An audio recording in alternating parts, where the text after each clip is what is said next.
Le Nouvel Esprit Public, Philippe Meyer, bonjour.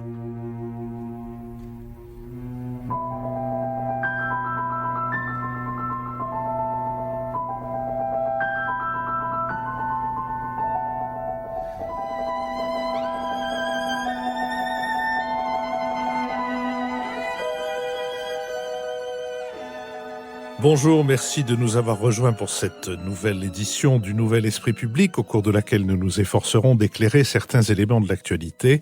Je voudrais juste avant vous dire, puisque nous ne le traiterons pas dans cette émission, que sur ce qui vient de se passer au Sahel et qui a coûté la vie à 13 de nos compatriotes, vous pourrez trouver une émission thématique sur le Sahel que nous avions faite avec Louis Gauthier, l'ancien secrétaire général de la Défense nationale, que vous pouvez trouver, c'est une émission du début du mois d'août, que vous pouvez trouver bien sûr sur notre site. Nous allons donc nous efforcer d'éclairer d'autres éléments de l'actualité. Nous le ferons avec Nicolas Bavrez, avocat et essayiste, avec Nicole Niesotto, titulaire de la chaire Union européenne au Conservatoire national des arts et métiers, avec Richard Verly, correspondant à Paris du quotidien suisse Le Temps, et Michaela Wiegel, correspondante à Paris du quotidien allemand Frankfurter Allgemeine Zeitung. Notre prochaine émission en public à l'école alsacienne aura lieu le dimanche 8 décembre, c'est-à-dire dimanche prochain. Comme vous le savez sans doute déjà, ce sera une émission exceptionnelle puisqu'elle sera double. Nous enregistrerons en effet une émission ordinaire de commentaires de l'actualité et une émission thématique consacrée à la géopolitique des séries télévisées avec Dominique Moisy, conseiller spécial de l'Institut Montaigne. Vous pouvez déjà vous inscrire, n'y manquez pas parce qu'il se trouve que cette double émission semble avoir retenu l'intérêt de beaucoup d'entre vous et que la liste s'allonge de jour en jour, pour ne pas dire d'heure en heure. Nous sommes partenaires de l'hebdomadaire Le 1 qui est consacré au tabou et au non-dit des retraites. Pascal Brunner conteste que la retraite soit une libération. Daniel Cohen soutient que cette réforme facilitera la plasticité des carrières.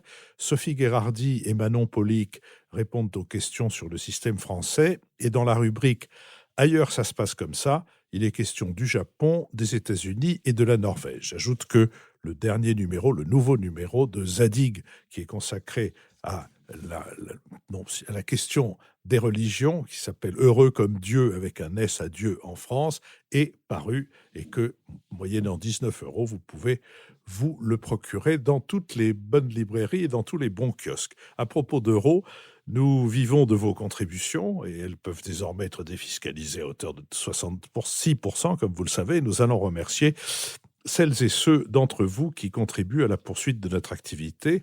Pour ma part, je remercie François Plochinichak, Charles Henriot, Claude Martin et Nadine Pica. Michaela Wiegel. Je remercie très chaleureusement Nicolas Bombera, Pascal Méléandri, Catherine Régnier et Nicolas Tourneau. Nicolas Bavrez. Au nom du Nouvel Esprit Public, je remercie Alexandre Billen, Nicole Rivière, Philippe Roman et Pascal Jacquetin. Nicole Niesotto. Nos remerciements à Valérie Brault, Fabrice Giroux, Catherine Crapérez et Jean Brunet. Richard Verly. Merci aux 4 auditeurs suivants, Gérard Valette, Arnaud Burgot, David Jaïz, excusez-moi si j'ai mal prononcé le nom, et Françoise Etchegaray. Merci à elles, merci à eux et merci à celles et à ceux qui vont s'empresser de suivre leurs exemples. Nous allons maintenant nous intéresser à l'Europe après la nomination, après la confirmation de la Commission, puisque après un parcours semé d'embûches, le 27 novembre, le Parlement de Strasbourg a donné son aval au collège de 26 membres présenté par Ursula von der Leyen, avec la plus large majorité enregistrée jusqu'à présent, 461 voix pour, 157 contre et 89 abstentions. Avec un mois de retard sur le calendrier, l'ancienne ministre allemande de la Défense devient aujourd'hui la première femme présidente de la Commission européenne. Le retard est dû au profil contesté de commissaires désignés, aux atermoiements du Brexit, à la polémique autour du nom d'un portefeuille devenu promotion du mode de vie européen au lieu de protection de ce mode de vie, aux équilibres fragiles du Parlement européen, où pour la première fois depuis sa création en 1979, le Parti populaire, le PPE, et celui des socialistes et démocrates, SD, ne réunissent pas une majorité absolue et doivent composer avec Renew, constitué en juin 2019, auquel La République En Marche est affiliée. Enfin, en raison de la dégradation, évidemment, des relations entre Paris et Berlin. La France et l'Allemagne ont en effet eu bien du mal à se mettre d'accord sur le nom d'Ursula von der Leyen en tant que présidente de la Commission européenne. Ni Michel Barnier ni Manfred Weber n'ont été retenus. Paris a consenti à accepter une Allemande à condition de décrocher un portefeuille économique large. Et entre-temps, Berlin a profité de la polémique sur la nomination de Sylvie Goulard pour contester via le Parti populaire européen le périmètre de son portefeuille, jugé trop large.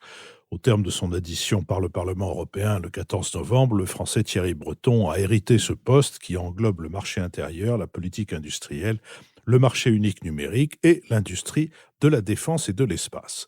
Depuis l'arrivée d'Emmanuel Macron à l'Élysée en 2017, les différends se sont accumulés entre Paris et Berlin.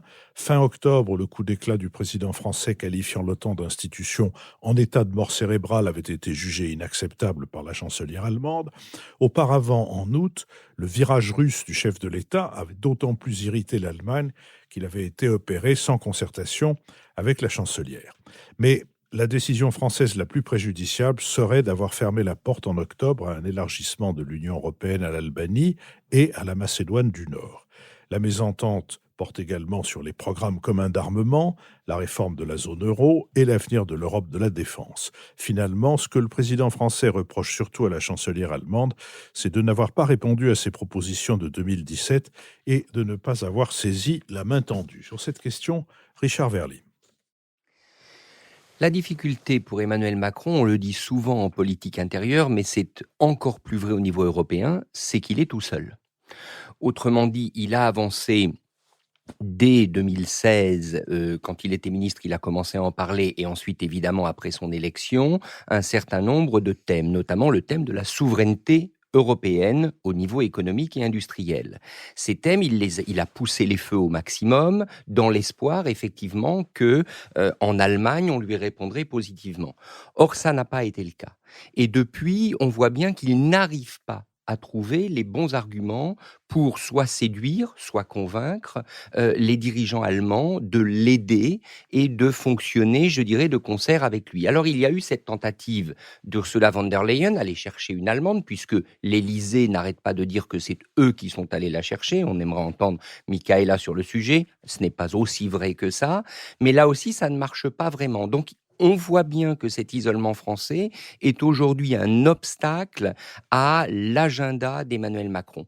La deuxième chose, c'est que la manière de faire pose aussi problème. Quand Emmanuel Macron, on l'a vu avec Sylvie Goulard, avance un nom sans consulter, sans réfléchir et en ne tenant pas compte des critiques, des remarques qui lui sont adressées, eh bien, à nouveau, il froisse. Donc moi, ma grande interrogation par rapport à cette nouvelle commission et par rapport au tandem franco-allemand, je vois deux choses. La première, par rapport à la nouvelle commission, dont je pense que le casting est plutôt bon, c'est est-ce qu'elle va être à même à la fois de fonctionner avec le Parlement européen et de garder son indépendance vis-à-vis des États membres, parce qu'aujourd'hui, beaucoup de pays européens pensent qu'elle est aux mains, que Mme von der Leyen est un peu aux mains d'Emmanuel Macron et qu'elle risque d'être peut-être trop sensible aux arguments allemands. Donc ça, c'est une difficulté.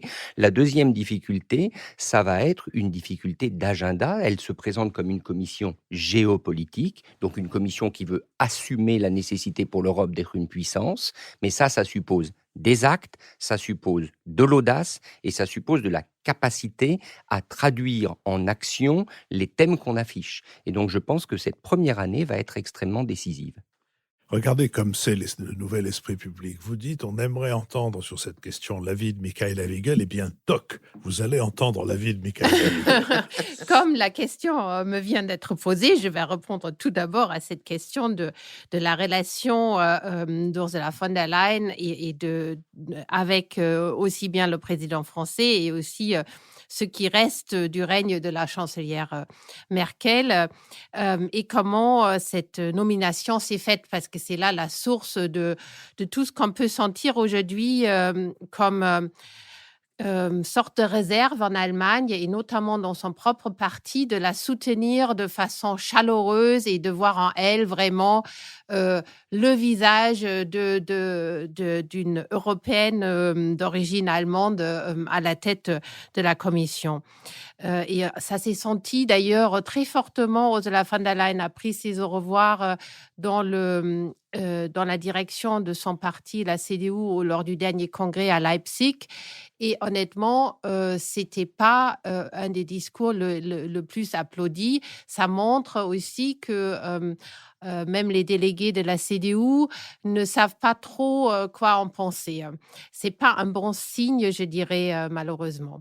Alors, comment s'est fait cette nomination? D'après ce que je sais, Angela Merkel, voyant que sa ministre de la Défense était en très mauvaise posture, elle était très critiquée, elle était considérée comme une des ministres qui avait le moins bien réussi dans le gouvernement Merkel. Il faut dire qu'elle avait une très longue période au sein du gouvernement. Elle avait proposé ou pensé, en tous les cas, et on en avait parlé avec Emmanuel Macron, de la proposer comme représentante pour la politique étrangère. Donc, ce nom était déjà un petit peu avancé, mais personne n'a sérieusement, côté allemand, poussé, sorti ce nom pour sa nomination comme présidente de la Commission européenne. Ça, c'était vraiment l'initiative d'Emmanuel Macron. Et je dirais, c'est aussi un petit peu le fardeau qu'elle porte maintenant avec elle, c'est-à-dire c'était une solution qui s'est faite aux dépens du parti européen dont elle est issue, parce que c'était décidément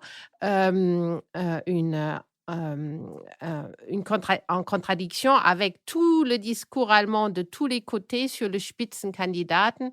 On avait dit aux électeurs allemands pendant toute la campagne européenne que ce serait forcément un Spitzenkandidat. Et le discours d'Emmanuel Macron, qu'il n'acceptait pas ce principe, n'était pas entendu. Alors, je pense, là, ce chapitre, on peut le fermer. Moi, je trouve plus intéressant de se pencher vers les grands sujets de l'avenir et pourquoi, à mon avis, on va voir assez rapidement des conflits se multiplier entre le président français et cette nouvelle Commission européenne. Et je mentionnerai que 3 points très importants. Philippe l'a déjà mentionné. C'est tout d'abord l'élargissement.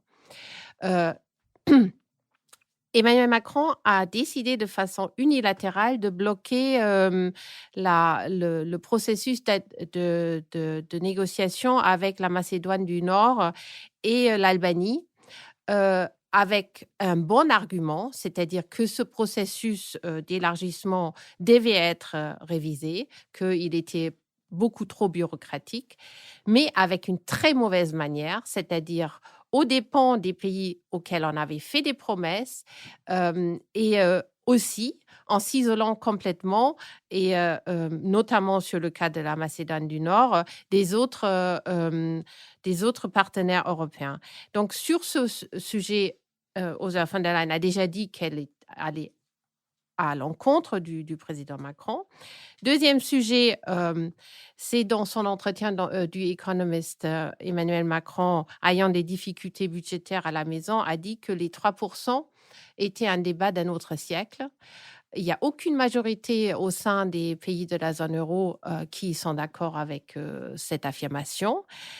Si c'était uniquement pour avoir un débat, le débat, il est déjà en cours. Il est en cours en Allemagne. Et même si on donne l'impression que ça bouge absolument pas, ce débat, il est mené en Allemagne s'il ne faut pas justement trouver d'autres moyens pour pouvoir plus investir. Donc, sur ce point, je pense qu'il va y avoir un conflit. Et le troisième point, le plus conflictuel, je vois, c'est que la défense européenne, qui était un petit peu là où les Allemands étaient en plus mauvaise posture, et beaucoup d'autres Européens d'ailleurs aussi, maintenant, il s'avère que Emmanuel Macron veut une défense européenne de plus en plus en dehors de l'OTAN et ce qui crée la méfiance vraiment, notamment dans les pays baltes, en Scandinavie et en Europe de l'Est, il a pris des démarches à lui seul avec la Russie. Il y a cette fameuse lettre que mon journal a pu publier, où il écrit au nom de l'Europe au président Poutine en suggérant de reprendre des négociations sur un moratoire suite à la fin du fameux traité FNI sur les missiles de moyenne portée. Il a pris cette initiative sans se concerter, notamment avec l'Allemagne. Et donc là, je pense que c'est des sujets de forte conflictualité. Nicolas Bavrez. Dans le couple franco-allemand, il y a eu le temps du coup de foudre entre De Gaulle et Adenauer, ensuite les mariages de raison, Mitterrand-Kohl, Chirac-Schröder. Avec Hollande et Merkel, on a commencé à faire chambre à part, et maintenant on est clairement dans la phase de divorce, et d'un divorce qui ne sera pas forcément à l'amiable. Quand on prend la liste aujourd'hui des contentieux, c'est vrai qu'elle est impressionnante. On l'a dit, la France et l'Allemagne aujourd'hui ne sont d'accord sur rien, ni sur le fonctionnement des institutions, ni sur l'élargissement, ni sur les modes de gestion de la zone euro, et notamment les 3%, où la France est quand même maintenant le pays, le dernier pays avec un déficit de 3,1%, alors que c'est un excédent dans la zone euro, et on va dépasser 100% d'aide publique, alors qu'elle est revenue à 85% dans la zone. La régulation du grand marché, tant vis-à-vis des GAFAM que vis-à-vis de Huawei, la divergence sur le budget de l'Union, qui va être aussi un contentieux important, dont l'Allemagne souhaite éviter qu'il n'augmente trop, et puis bien sûr les questions de défense et de sécurité, où le président de la République a d'abord avancé l'idée improbable d'une armée européenne, où on a les questions de la divergence des budgets, 1,2% du PIB en Allemagne, 1,8% en France, et maintenant les contentieux autour de la mort présumée cérébrale de l'OTAN et de l'ouverture vers la Russie.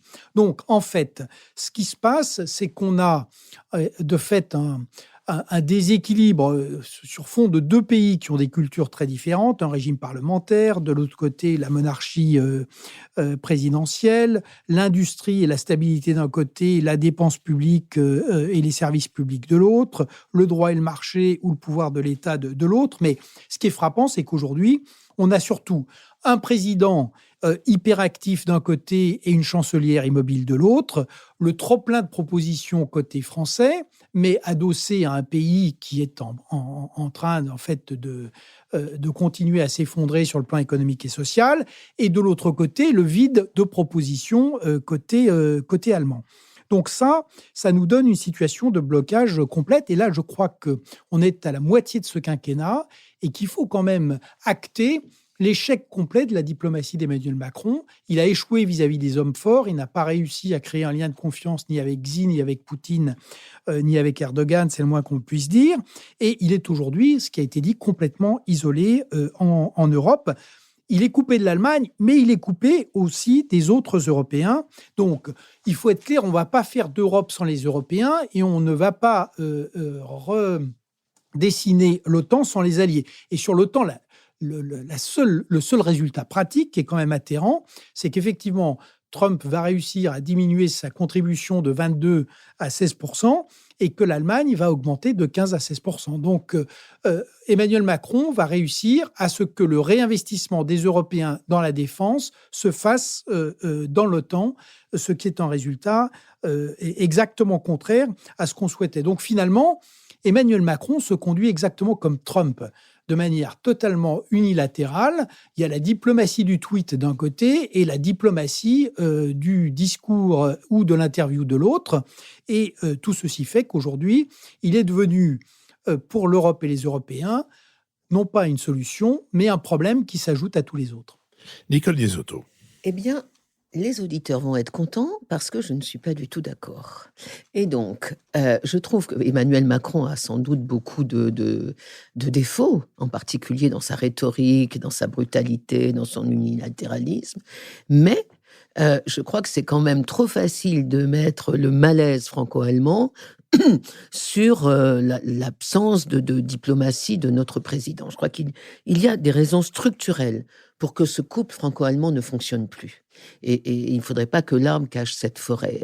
Je crois que la France et l'Allemagne sont, pour des raisons très différentes, dans des transitions inversées. L'Allemagne est aujourd'hui plus conformiste, plus conservatrice que jamais, et la France est aujourd'hui obligée à une certaine flexibilité, à un réformisme presque révolutionnaire. Je m'explique. L'Allemagne est le pays qui a le plus profité de la fin de la guerre froide et de la mondialisation. C'est un pays aujourd'hui qui exporte magnifiquement son industrie, qui est la première puissance économique d'Europe, qui est un pays tranquille, riche, bourgeois, sûr. Et donc l'Allemagne est viscéralement obsédée par l'idée de maintenir les éléments du contexte qui ont permis la montée en puissance de l'Allemagne. Et ce contexte, c'est quoi? C'est la protection américaine, le grand marché avec les Britanniques et la rigueur pour la croissance. Et donc, l'Allemagne, forcément, est conservatrice. Elle rêve que le Brexit n'ait pas lieu. Madame Merkel, souvenez-vous, était prête à donner jusqu'en mars 2020 comme délai pour la mise en œuvre du Brexit. Elle est contre l'affaiblissement de l'OTAN parce qu'en Allemagne, l'OTAN, c'est plus qu'une garantie de sécurité. C'est un problème d'identité presque existentielle. Et vous l'avez dit, si la défense européenne devait remplacer l'OTAN, pour l'Allemagne, ça voudrait dire non pas une augmentation de 1%, mais une doublement de son budget de défense. Donc elle est effectivement pour le maintien de l'OTAN et elle est pour le maintien des réformes structurelles, les fameux 3% et 60%, parce qu'elle pense qu'il n'y a que ça qui peut permettre de maintenir la croissance en Europe. Et donc, la situation de l'Allemagne est pratiquement obligatoirement une position de statu quo, de maintien de ce qui est en train de s'effilocher, malheureusement. Et les Français, c'est totalement l'inverse. Les Français ont perdu beaucoup avec la fin de la guerre froide.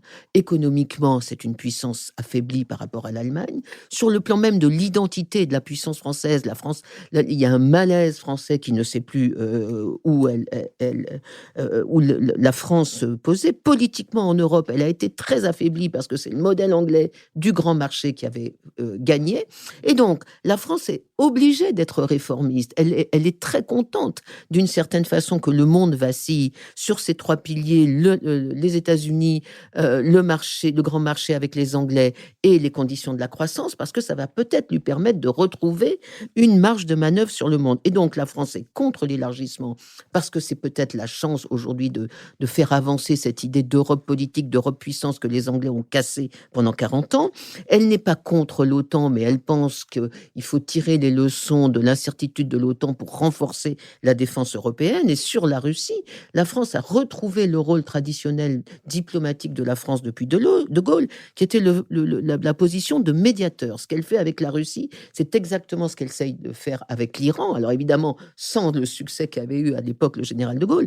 Mais je trouve qu'il y a une très grande cohérence dans la politique d'Emmanuel Macron, qui est de retrouver dans cette possibilité d'être un médiateur entre la Russie et l'Europe, entre l'Iran et les États-Unis, une place que seule la France peut avoir sur la scène internationale. Et petite parenthèse, Michaela, je trouve incroyable que sur l'affaire des FNI, les forces nucléaires intermédiaires, l'Allemagne demande à être consultée d'une proposition française, alors que la question des nucléaires est depuis toujours évacuée par l'Allemagne des discussions européennes et des discussions franco-allemandes. Donc je trouve que le président a eu... Alors, il ne devait peut-être pas l'écrire, mais les FNI est une affaire qui concerne les puissances nucléaires et Mitterrand et Chirac avaient fait des ouvertures aux Allemands sur possible discussion nucléaire avec les Européens. Ils l'ont toujours refusé.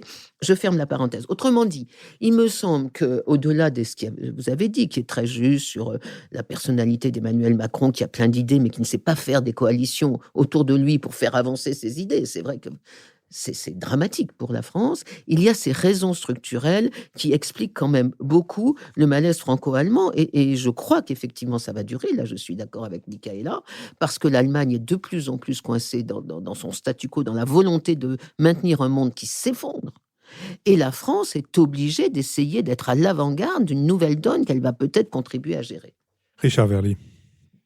Oui, j'apporterai moi aussi 2 nuances. Alors, je suis toujours admiratif de la présentation cataclysmique de Nicolas, parce qu'elle est juste, elle raisonne sur des principes, sur des constats qui effectivement s'imposent. Sauf qu'elle ne tient pas compte d'une chose, à mon avis, c'est que les événements bougent et les lignes bougent. Et ce cataclysme, il peut être annoncé, il peut se dessiner à l'horizon, mais il n'est pas obligatoire. Et je vais apporter quelques nuances. La première chose, c'est que, reconnaissons-le quand même, et là je suis d'accord avec Nicole, il y a une partie qui échappe à Emmanuel Macron, c'est ses interlocuteurs autour de la table du Conseil européen. Il a besoin d'alliés, il était peut-être prêt à en faire et à en avoir, mais aujourd'hui on connaît la situation de l'Italie, politiquement, on connaît la situation de l'Espagne, et donc il se retrouve dans un face-à-face avec une Allemagne et une Angela Merkel immobile, dont il aurait sans doute aimé se sortir, et dont il voudrait se sortir, mais il n'y arrive pas vu la situation actuelle. Espérons que peut-être ça pourra changer, même si à court terme, on voit ça difficilement bouger. Deuxième chose, la difficulté d'Emmanuel Macron n'est pas tant, à mon sens, de poser les choses franchement sur la table comme il l'a fait à travers son entretien à The Economist. Ça, c'est plutôt louable. Après tout, il annonce la couleur. Par contre, il n'obtient rien. Et c'est ça la grande difficulté depuis le début. C'est qu'il n'a rien obtenu. Par exemple, regardez Trump.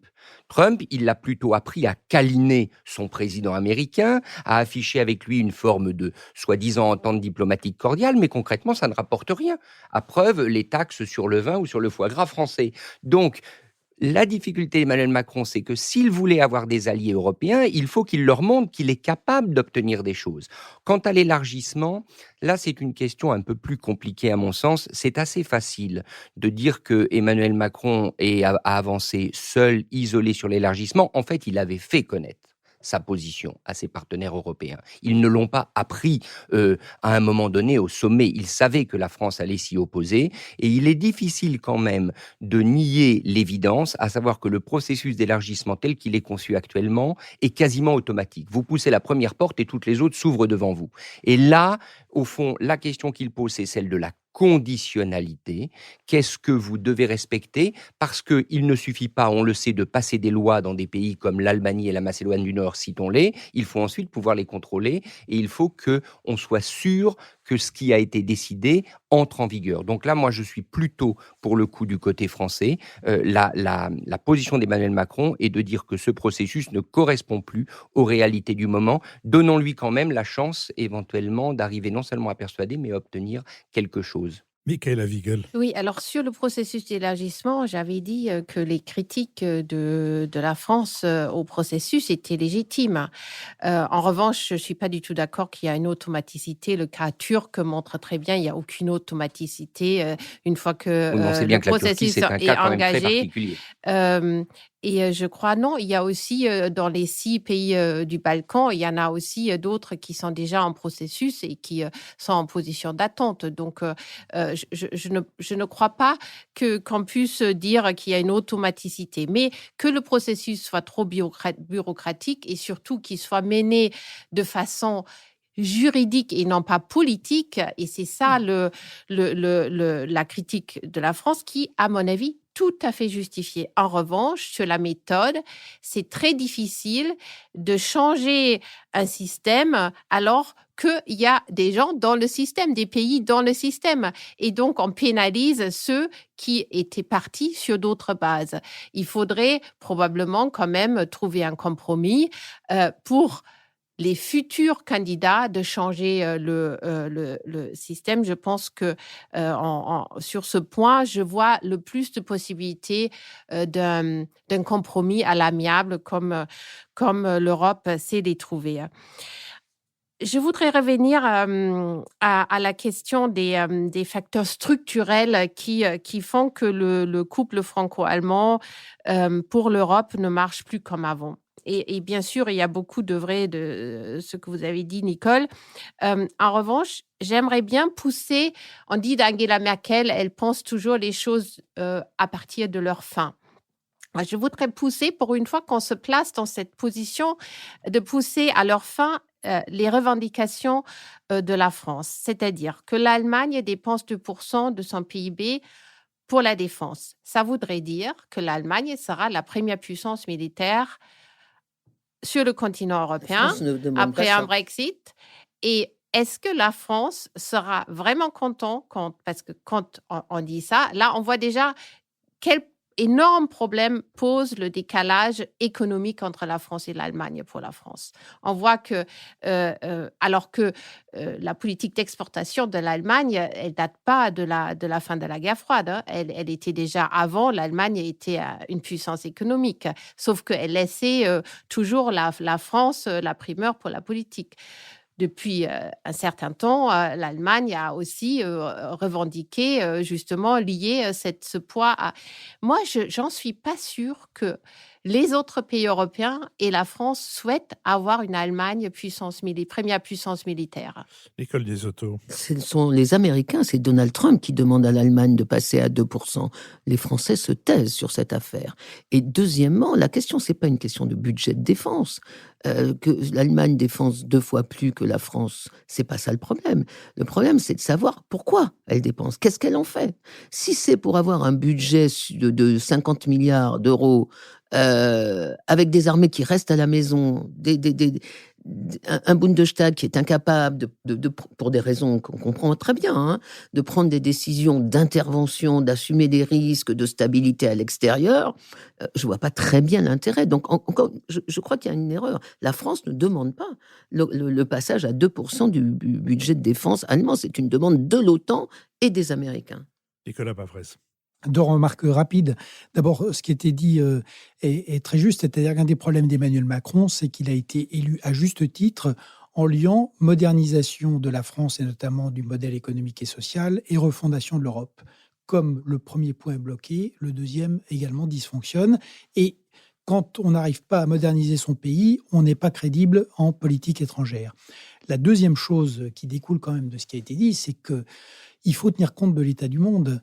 Et il est clair que ce qui justifie qu'on repose les questions de la sécurité en Allemagne comme en France, c'est quand même, on est dans un environnement où entre la montée des démocratures chinoises, russes ou turques, le djihadisme, les problèmes de la militarisation du cyberespace ou de l'espace, les conditions de la sécurité de l'Europe aujourd'hui sont extrêmement dégradées, surtout que Emmanuel Macron le pose de manière calamiteuse, mais il est vrai qu'il n'y a plus de garantie de sécurité des États-Unis.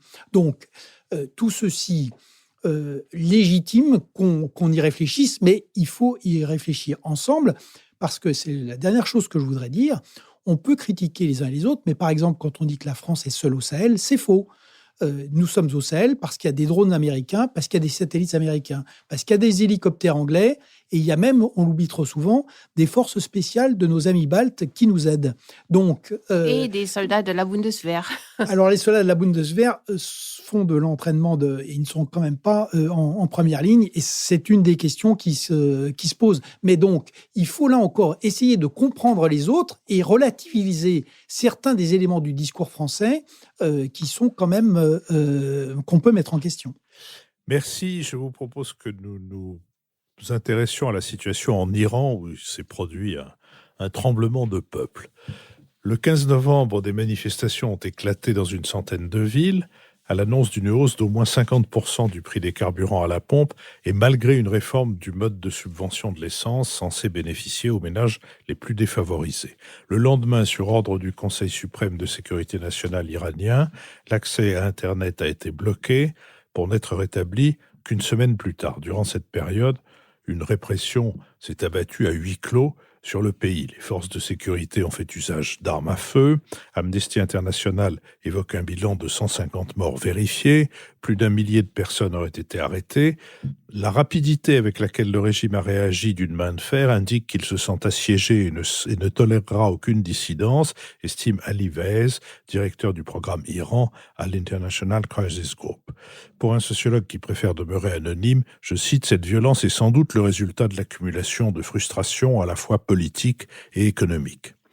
Depuis le retrait unilatéral de Washington en mai 2018 de l'accord sur le nucléaire iranien, les recettes du pays, assurées à 40% par le pétrole, ont chuté drastiquement. Selon le Fonds monétaire international, le produit intérieur brut de l'Iran, qui a chuté de 5% en 2018, devrait cette année baisser encore de 9,5%. La pénurie des biens de consommation entraîne une inflation qui atteint officiellement 40% et le taux de chômage des jeunes se situe autour de 30%. En outre, pour la première fois, l'influence iranienne dans le monde arabe est contestée. À Beyrouth et dans le reste du Liban, un mouvement populaire remet en cause depuis la mi-octobre le système confessionnel qui profite au Hezbollah, la puissante formation politique et militaire chiite, relais des intérêts de l'Iran dans le pays, et plus encore à Bagdad et dans le sud chiite de l'Irak, des milliers de manifestants depuis fin octobre refusent la mainmise de Téhéran sur leur pays. À quelques mois des législatives, prévues pour février, la République islamique est affaiblie à l'intérieur par les sanctions américaines et dénoncée à l'extérieur pour son ingérence dans son environnement proche, au premier rang en Irak. Sur cette question, Nicolas Bavrez. Il me semble que l'Iran est un cas très exemplaire de surexpansion impériale. 40 ans après la révolution islamique, c'est vrai qu'on avait pensé que le retour de la théocratie dans l'histoire serait provisoire. En fait, cette république islamique, non seulement elle est toujours là, mais elle a réussi à créer un empire chiite considérable, puisqu'il va de la bande de Gaza jusqu'à l'Afghanistan. Comment est-ce que l'Iran a pu faire ça ? Avant tout à cause des erreurs de l'Occident et surtout des erreurs de la politique américaine. Donc, l'Iran a pris le contrôle du Liban avec le Hezbollah lors de l'intervention d'Israël au sud-Liban. Ensuite, le Hamas s'est installé à Gaza. À l'occasion de la guerre de Syrie, ce sont les milices, le Hezbollah et les milices chiites qui ont sauvé le régime de Bachar el-Assad.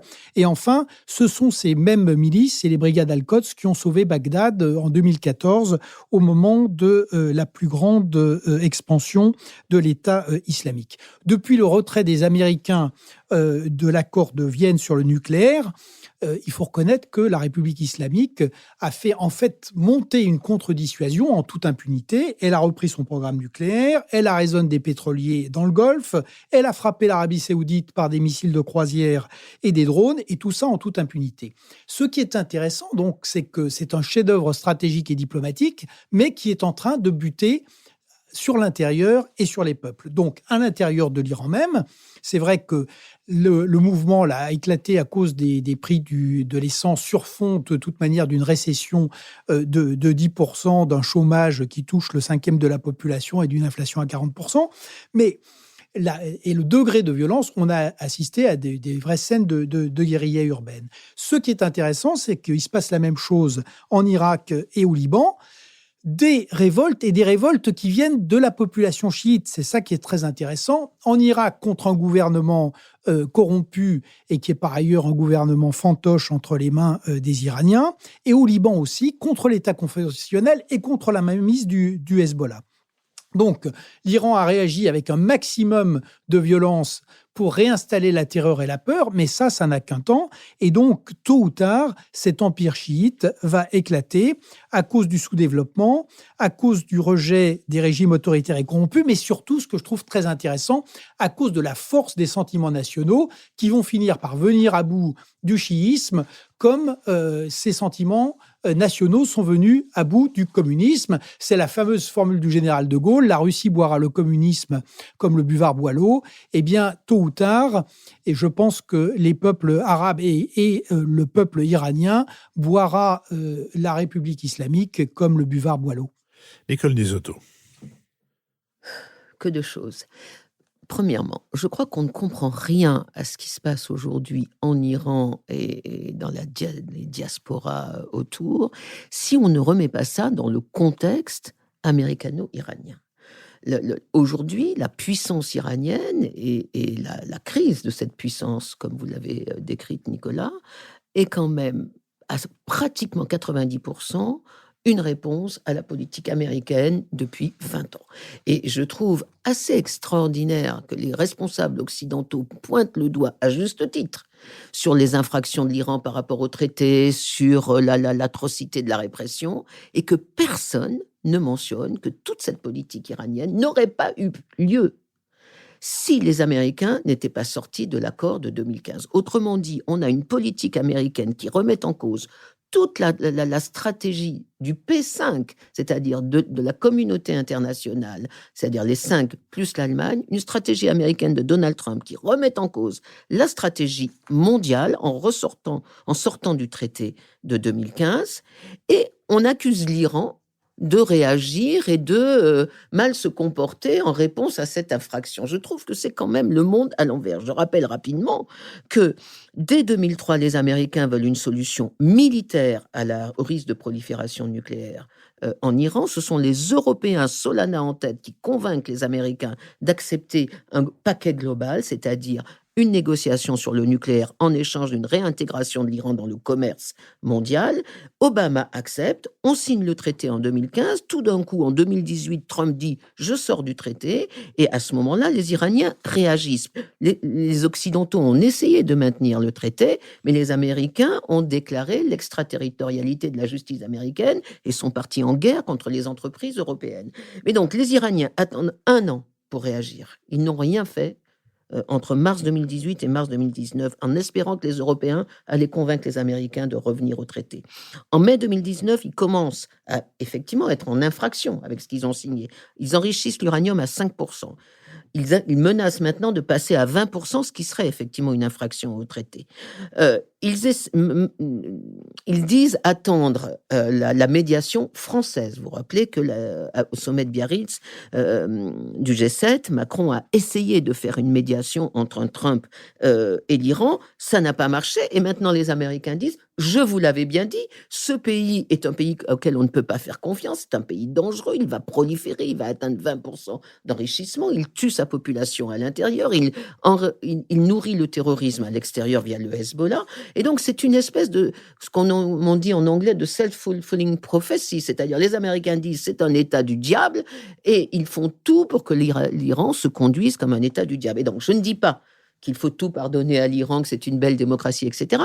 Je dis que dans la politique que l'on a vis-à-vis de l'Iran, on est parfaitement aveugle sur la responsabilité américaine. Et j'ai vu encore hier une déclaration de notre ministre français disant qu'il était prêt à agiter une clause du traité qui dit qu'on va rétablir des sanctions contre l'Iran. Je trouve qu'on a véritablement une attitude unilatérale à l'égard de ce pays qui n'en reste pas moins un État paria. C'est vrai que sur le plan de la démocratie, les Iraniens sont à l'autre bout du spectre. Sur le plan militaire, ils sont dangereux. Sur le plan du terrorisme, ils financent le Hezbollah un peu partout. Et sur le plan régional, ils ont construit un empire. Mais je trouve que aberrant quand même de juger l'Iran à l'aune de ses politiques et non pas à l'aune de la responsabilité américaine dans le risque réel que l'Iran refasse du nucléaire militaire et qu'une guerre s'approche à l'égard de l'Iran. Richard Verly. Je voudrais compléter par quelques réflexions sur la société iranienne. Il se trouve que dans la collection L'âme des peuples que je dirige, j'ai publié un livre sur l'Iran de Jean-Pierre Perrin qui s'appelle La prière des poètes. Or, la difficulté, c'est qu'en Iran, aujourd'hui, les poètes se taisent et les fidèles ne prient plus, ou en tout cas prient de moins en moins. Parce que ce pays est confronté, à mon avis, à un triple vieillissement. On pourrait presque parler même de sclérose. D'abord, une sclérose de ses élites. Ne l'oublions jamais, c'est une république théocratique dirigée par des vieillards. Et ces vieillards ne sont plus du tout en phase avec les aspirations de la population iranienne.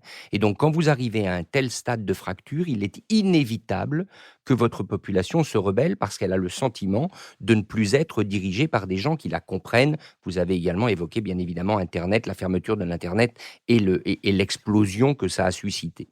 La deuxième sclérose, c'est la sclérose inévitable de son modèle économique, parce que quoi qu'on en dise, l'Iran des ayatollahs n'était basé que sur l'économie rentière du pétrole. Or, nous vivons dans une phase extrêmement troublée pour les pays producteurs de pétrole. L'Arabie Saoudite en sait quelque chose.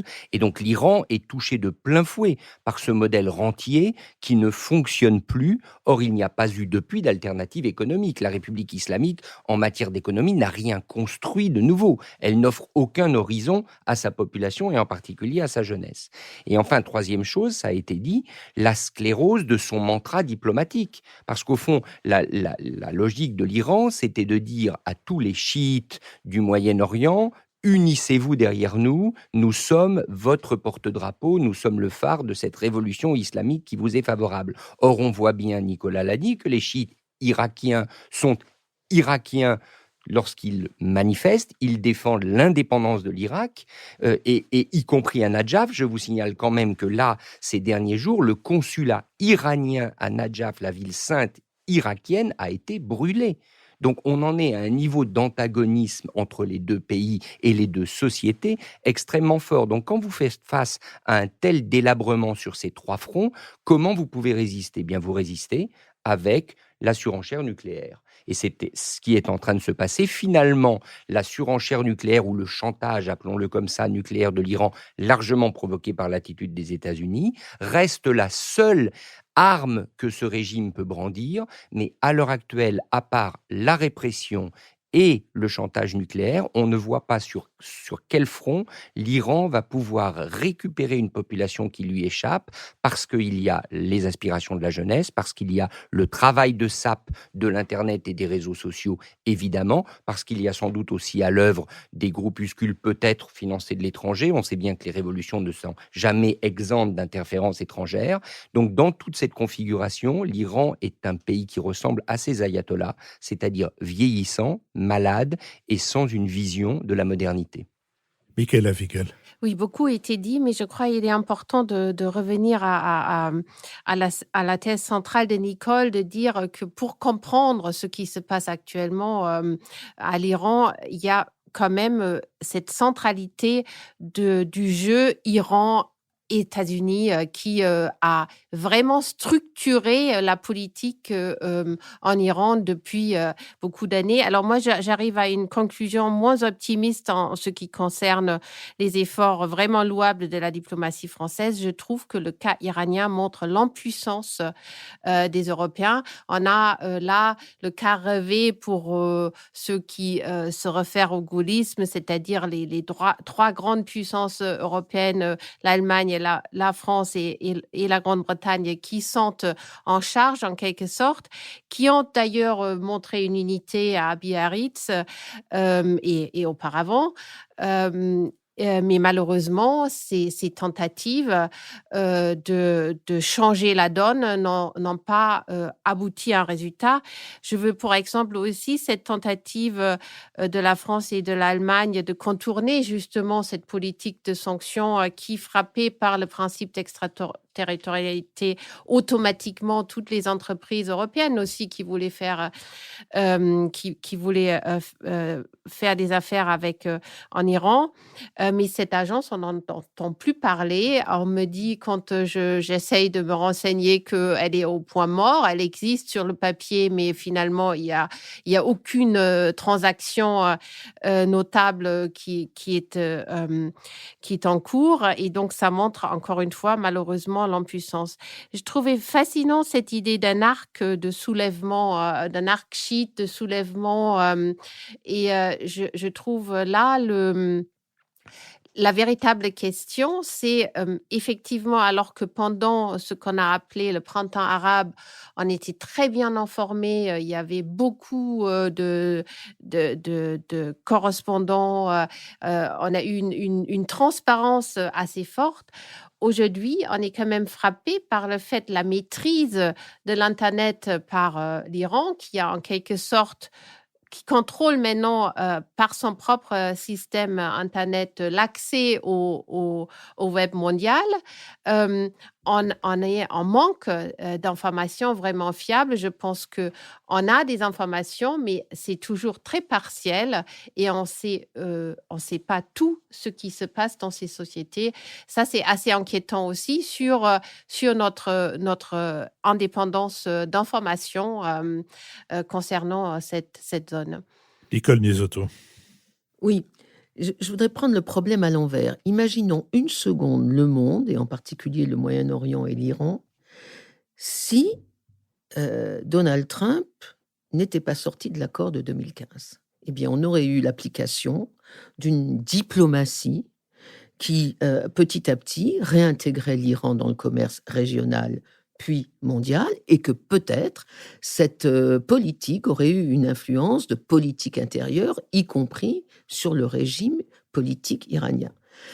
On a exactement l'inverse. Les Américains décident de sortir et on a le contraire de ce que souhaitaient d'ailleurs les Américains, un renforcement des plus durs des durs du régime iranien. Autrement dit, la politique américaine, c'est non seulement un risque de guerre avec l'Iran, mais en même temps le renforcement de la dictature, du pouvoir le plus autoritaire qui soit en Iran. Donc, je ne vois pas très bien pourquoi on ne met pas l'accent sur la responsabilité des États-Unis. Mais deuxième point, si je peux, Philippe, c'est la question est-ce que ça peut durer ce régime en Iran? Parce que c'est pas la première fois qu'il y a des révoltes sociales. Il y en a eu des extrêmement sanglantes, extrêmement dures également en 2009 quand Ahmadinejad avait triché sur les élections et avait été reconduit. Il y avait eu aussi, on avait compté une vingtaine de morts, 2000 arrestations. Il y en a eu en 2017 sur l'augmentation des prix agricoles avec 80 villes en rébellion et on a maintenant cette vague de protestations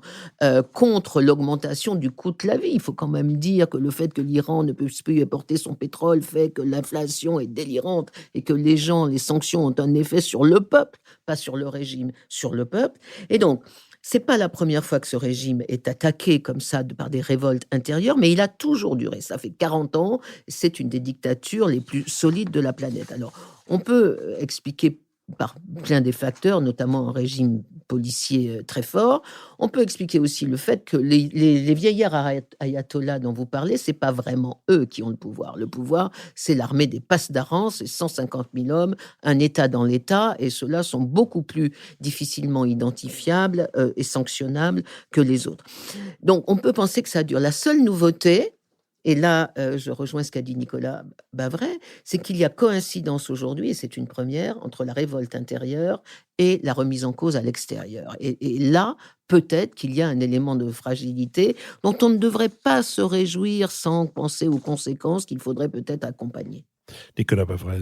3 remarques très brèves. D'abord, sur les États-Unis, la responsabilité va au-delà de Donald Trump, parce que, comme je l'ai rappelé, l'empire chiite a été constitué à cause de la folie de la stratégie américaine au Moyen-Orient, avec la déstabilisation de l'Irak, et puis ensuite les allers et retours, les revirements entre interventions, départs précipités, qui ont laissé l'espace à l'État islamique et également à l'Iran. Donc, tout n'est pas lié à Donald Trump, même si on est arrivé à un degré d'incohérence de la stratégie américaine sans précédent sous cette présidence. La deuxième chose qui est intéressante, c'est quand même la symétrie entre Iran et Arabie Saoudite, parce que ce sont 2 États théocratiques, 2 États fondés sur la rente pétrolière et avec des sociétés en crise. Ce qui est intéressant, c'est que au-delà du caractère déraisonnable et des activités criminelles du prince saoudien, les Saoudiens sont en train de faire bouger leur système. Alors, on a vu qu'il y avait des failles de sécurité très importantes, mais le face-à-face entre ces 2 pays est intéressant. Et la troisième chose, qui est quand même très positive, c'est qu'on voit que ce qu'avait montré le printemps arabe, c'est-à-dire qu'il y avait toujours, contrairement à ce qu'on racontait, une aspiration des peuples dans le monde arabo-musulman à la liberté, au respect, à la dignité, aux droits de l'homme, et bien tout ceci n'est pas mort. Et donc, on verra évidemment comment ça, pour l'instant, ça n'a pas gagné, mais cela subsiste et c'est évidemment très positif. Richard Verly. N'oublions pas enfin que le régime iranien est un régime qui opprime sa population, mais aussi qui se montre de plus en plus dur envers les étrangers, envers les chercheurs étrangers. Je voudrais juste dire un mot sur les 2 chercheurs français qui sont toujours en prison actuellement en Téhéran. Je crois qu'ils ont été arrêtés en juin, Farida Abdelka et Roland Marchal. Donc il y a aujourd'hui 2 universitaires français dans les geôles iraniennes et ça prouve quand même le côté paranoïa de ce régime et également sa fragilité. Je vous remercie. L'heure a sonné de notre dernière séquence, la séquence des brèves. Je voudrais l'ouvrir par le signalement d'un livre signé de Christian Vigourou, qui a été président d'une chambre au Conseil d'État, qui a été directeur de cabinet de plusieurs ministres socialistes. Et ce livre est consacré, c'est une biographie de Georges Picard, qui avait été publiée chez Dalloz et qui a toute la méticulosité de ce qu'on peut attendre d'une maison qui est spécialisée dans les affaires juridiques et judiciaires. Il y a la thèse Enfin, d'abord, Picard est un personnage tout à fait extraordinaire. Il est très cultivé, il est très mélomane, il est un grand connaisseur de la littérature, il parle 6 langues, c'est un wagnérien fervent, c'est un cavalier, ça lui coûtera d'ailleurs la vie, c'est un cavalier remarquable. Bref, c'est un personnage comme ce que la bourgeoisie ou la grande bourgeoisie de cette époque peut donner de meilleur. La thèse de Christian Vigouroux, c'est que c'est le sens de l'honneur qui a poussé Picard à agir comme il a agi, à payer comme il a payé, puis finalement en être récompensé par Clémenceau, et par Clémenceau seul. Il fallait le culot de Clémenceau pour sortir Picard jusqu'à en faire un ministre de la guerre. C'est une thèse très différente de celle par exemple, Laurent Gelsamer, qui, dans le livre qu'il avait publié chez Talandier, qui est La vraie vie du capitaine Dreyfus, pense plutôt que si Picard a agi comme il a agi, c'est parce que quand il a compris qu'on avait arrêté le mauvais, c'est pas le fait qu'on ait arrêté le mauvais qu'il a d'abord retenu, c'est le fait que le bon était toujours en fonction et qu'il y avait un espion au sein de l'état-major et qu'il fallait donc renoncer à cette fiction d'avoir trouvé l'espion et s'occuper de chercher celui qu'il était réellement. La confrontation entre les deux hypothèses est très intéressante. Je voudrais seulement vous lire un petit extrait de ce que Georges Clémenceau a dit aux obsèques du général Picard. « Jeunes gens, si sévères parfois aux anciens, lisez l'histoire de cet homme. Apprenez-la surtout dans les odieux pamphlets de haine et d'outrage dont la plus pure conscience s'est vue assaillie. Lisez tout, sans vous laisser rebuter par aucune vilainie, par aucune infamie, et apprenez au prix de quelle douleur se conquièrent ces droits de justice et de liberté dont quelques-uns parlent sottement, tandis que des rôdeurs se demandent puisque certains des vôtres semblent n'y pas tenir, s'ils ne pourraient pas réussir à vous les enlever. » Michaela Wiegel. Je vais beaucoup plus proche de nous dans la période. Je voulais recommander un livre qui attend sa traduction française, écrit par l'ancienne secrétaire d'État américain Condoleezza Rice avec un autre professeur et qui était responsable à l'époque de la commission sur le 11 septembre, Philip Zelikow, et qui est littéralement, dans le titre est littéralement construire un meilleur monde. C'est un livre très complet sur le monde après la chute du mur et du rideau de fer. Et je trouvais particulièrement intéressant le chapitre sur l'OTAN, parce que ces deux auteurs montrent à quel point, à l'époque, les Américains étaient conscients des changements qui devaient intervenir dans cette alliance suite à la disparition de l'ennemi l'Union soviétique russe, et il montre étape par étape tout ce qui était fait, et je trouve que c'est très utile de se le commémorer alors que le débat est à nouveau en cours et on a l'impression d'entendre beaucoup que l'OTAN n'aurait pas changé depuis la fin de la guerre froide. Nicolas Pavrez. En ces temps de Black Friday, je voudrais recommander le film de Ken Loach, Sorry We Missed You, qui montre comment les plateformes numériques ont réinventé le travail à la tâche du temps des canuts lyonnais. Bernanos avait écrit La France contre les robots et Ken Loach a filmé Les algorithmes contre l'humanité. C'est dur, c'est violent, mais c'est très juste et ça exprime clairement une part de vérité de cette économie numérique. Et en guise d'antidote, je recommanderais aussi le livre qui est paru sur les écrits de Jacqueline de Romilly et qui s'appelle à juste titre « Émerveillement, réflexion sur la Grèce antique ». C'est magnifique. On a l'histoire d'Hector, l'histoire d'Alcibiade, les démagogues qui ont ruiné la démocratie athénienne, mais on a surtout la manière dont les Grecs ont su à la fois penser, mettre en place la liberté politique, la liberté des hommes et la dégager à la fois face à la loi des dieux et face à la loi de la cité. Nicole Nesotto. Beaucoup plus banale, ma brève, mais néanmoins enthousiaste. Je vais parler du Goncourt. Moi, je lis systématiquement tous les Goncourt. Donc, de Jean-Paul Dubois, Tous les hommes n'habitent pas le monde de la même façon, paru aux éditions de l'Olivier. Jean-Paul Dubois est un auteur qui n'est pas né de la dernière pluie. C'est son 22e roman. C'est quelqu'un qui travaille énormément sur la société française. Il dit lui-même qu'il a choisi comme métier l'écriture parce que c'était la façon la moins douloureuse de vivre sa vie. Et il a eu beaucoup de difficultés jusqu'au roman qui s'appelait Une vie française, qui a eu le Féminin en 2004, qui est extraordinaire aussi sur notre jeunesse, si je puis dire, à nous tous ici présents. Et là, ce roman est un pur récit, du pur romanesque, l'histoire improbable de deux hommes dans une prison canadienne, un conducteur d'Harley Davidson qui ne pense qu'à piétiner et couper la tête de tous les méchants de la planète, et le gardien d'un immeuble qui se retrouve là pour des raisons que je ne vais pas dévoiler dans cette brève. Mais c'est une vraie histoire, on se laisse prendre. C'est un roman qui n'a absolument pas de prétention philosophique, sauf la description de l'atroce humanité de ce monde. Richard Verlet.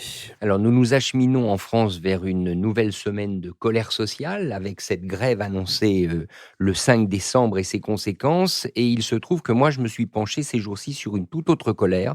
Donc, ça va nous éloigner de nos horizons géopolitiques. C'est la colère des paysans français. Et je voudrais recommander 2 livres qui m'ont vraiment bouleversé. L'histoire des paysans français de Éric Allary aux éditions Perrin, dans lequel il décrit comment la paysannerie a façonné la France. Et le parfait complément à ce livre, c'est Les visites aux paysans du centre de Daniel Halévy, publié aux éditions Pluriel, et qui raconte notamment les échanges entre Daniel Halévy et un écrivain paysan qui pour moi est un modèle, Émile Guillaumin, qui était dans le Bourbonnais. Et donc relisons ça pour comprendre aujourd'hui l'une des colères françaises, qui est celle des agriculteurs. Ah oui, Nicole Lisoto parlait de génération, mais une génération, la mienne en tout cas, qui a été nourrie, qui a biberonné du Daniel Halévy et les voyages aux paysans du centre, et aussi d'ailleurs tous les d'autres textes que Daniel Halévy a écrits notamment sur Paris. Je vous rappelle que notre prochaine émission est en public. C'est le 8 décembre à l'École alsacienne. Il y aura une émission ordinaire et une émission consacrée à la géopolitique des séries télévisées. Vous pouvez vous inscrire sur le lien que vous trouvez sur notre site.